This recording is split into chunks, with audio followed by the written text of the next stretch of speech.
Now let's get into verses 31 through 38. We're going to look at the crucifixion. It was the most cruel, shameful, and painful death ever devised. It was a Roman practice inflicted only on slaves and the worst criminals. The person was nailed to a cross. Each hand was extended to the utmost stretch, and the feet were nailed together, and then the cross was lifted and dropped into the hole with a violent thud that would disjoint the whole body. Now, if you just stand there with your arms out until they're burning in pain, you can only imagine what Jesus suffered.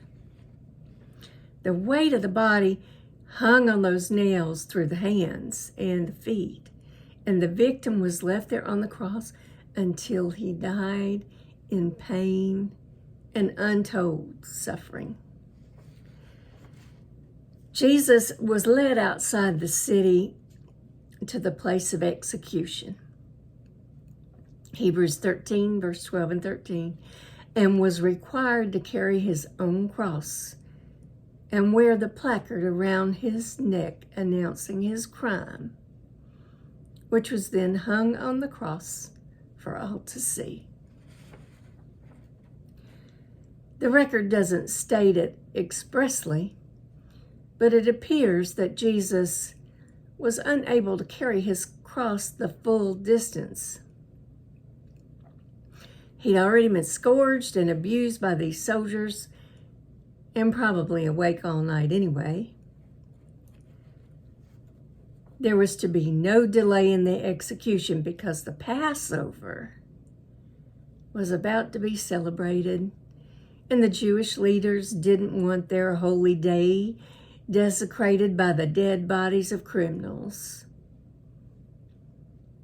John 19, verse 31. In order to hasten this procession, the soldiers drafted a visitor to Jerusalem, Simon from Cyrene, and he had to come to Jerusalem to celebrate Passover.